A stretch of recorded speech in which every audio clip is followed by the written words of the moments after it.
يلا نسمي على الحبيب المصطفى عليه أفضل الصلاة والسلام، ونبدأ النهاردة بقى نعمل أكلتنا المفضلة البتنجان. هنا يا جماعة بوريكم البتنجان من ورا ازاي تنقيه. شايفين الحتة اللي كانت في الفيديو اللي فات ده؟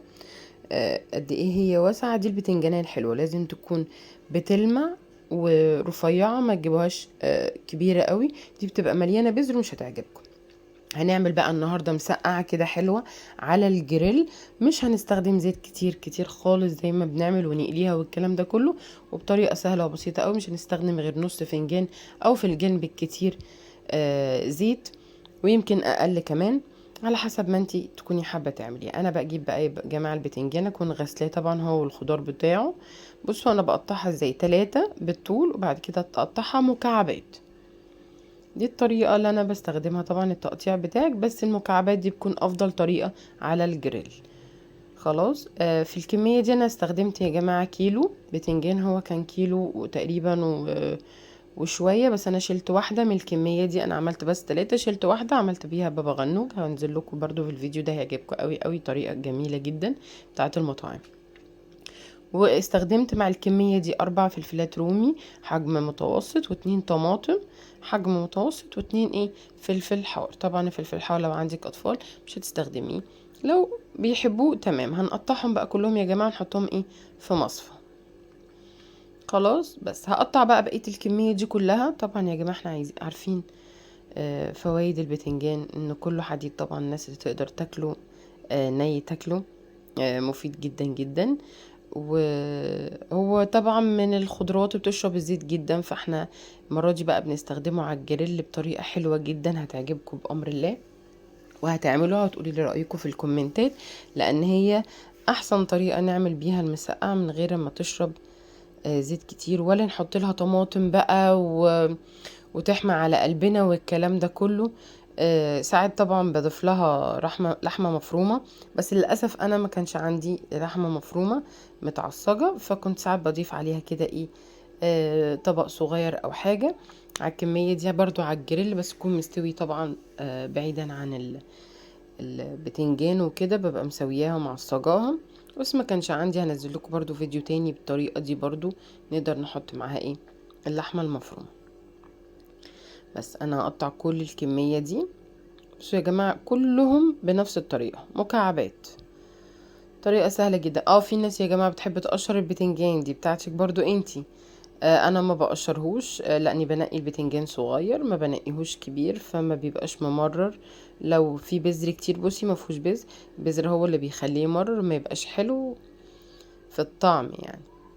بس فلا انا بحب جدا بالقشرة، بتبقى اصلا الفايدة كلها تحت قشرة اي خضار، عشان تكونوا عارفين. ده معروف جدا ان الفايدة بتبقى في تحت القشرة، ما بين القشرة والفاكهة نفسها او الخضار نفسه. فيفضل ما تقشريهوش يعني. انا دلوقتي رشيت عليه شوية ملح وهركنه على جنب عشان لو في اي حاجة تنزل. ودلوقتي بعد كده هشطفه شطفة بالمية واخليه في المصفى لغاية لما ابتدي كمية. انا قلت لكم اهو البتنجانة دي انا شلتها على جنب لاني ما كنتش محتاجة اكتر من كده كمية مسقعة. هفضي بقى الفلفل كل الكمية دي وهقطعها. طبعا اللي عايز يكتر يا جماعة يكتر، مفيش اي مشكلة. يعني عايزين تحطوا خضار اكتر، بس دي بالظبط الكمية. يعني كيلو البتنجان عليه 4 فلفلات وطماطميتين و2 فلفل حراق. عايزة طبعا تقللي برضو مفيش اي مشكلة خالص. هبتدي بقى اقطع الفلفل بتاعنا. بصوا يا جماعة الخضار ما بيتقطعش قطع صغيرة عشان الناس تقولك لا منمنمة، لا، هي الخضار عموما وحتى البتنجان ما تقطعيش صغير، قطعي حجم كويس. بصوا مقطعها على 3. خلاص. ليه؟ لان هي بتدبل في النار، بتكش. فطبعا يعني لو كشت تبقى صغيرة قوي مش باينة. فلا يعني في ناس اصلا كمان لو حد عامل دايت او اي حاجة وعايز ياكل حاجة بالشوكة مش هيلاقيها، مش عارف ينقيها ياكلها يعني. فهي كده بطريقة سهلة وبسيطة جدا. بصوا حتى الفلفل الرومي والحراق بصوا ما بقطعه صغير، هو بيكش مش محتاج. وهتشوفوا ان كمية البتنجان دي برضو هتكش، هتقل كل ما يستوي. طبعا هو منفوش هيقل جدا جدا لان المية السوائل اللي جواه بيفقدها فطبعا هيقل. اهو خلصنا بقى.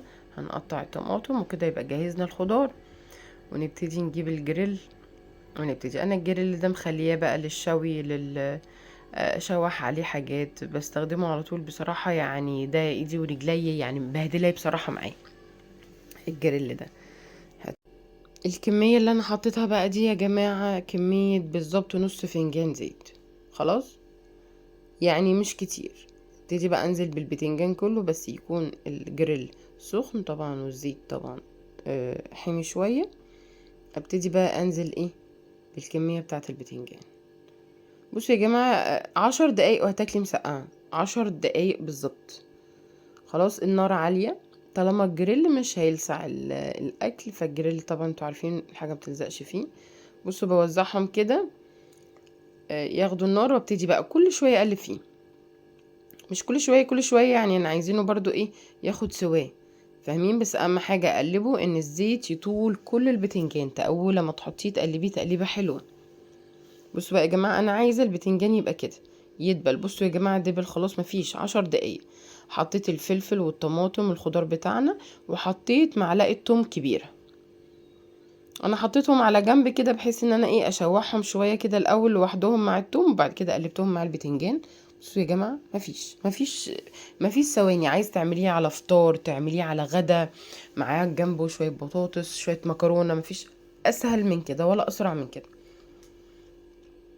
بس كله فايدة وخضار ويعني حاجات كلها صحية، ما فيهاش اي حاجة وحشة. والزيت طبعا قليل، او مننا نوفر زيت، ومننا طبعا ما ناخدش زيوت كتير في جسمنا. بصوا بقى خلاص انا كده يا دوبك 10 دقايق مع الخضار، اقل من 10 دقايق، 5 دقايق كمان. وحطيت ملح بتاعك، وحطيت معلقة كزبرة، وحطيت سنة فلفل اسود صغيرة، مش هنحط له اكتر من كده. بعد ما يا جماعه خلاص بقى هو كده انا شايفه ان خلاص استوى البتنجانيه تمام تمام، هحط معلقتين 3 كبار خل. ده بقى طبعا عشان لما تقعد معاكي طبعا ما تحمضش الكلام ده كله. انا ما حطيتش طماطم خالص عشان ما يحماش على الصدر. هي الطماطم جميله ونزلت اللون بتاعها وظبطت الدنيا. احلى طبق مسقعه تاكليه من غير دهون كتير، اهي بطريقة سهلة وبسيطة جدا، مش هتاخد معاكي وقت. لو انتي مستعجلة او محتاجة تعملي حاجة للغدا جنبيها شوية بطاطس على العين التانية زي الفل.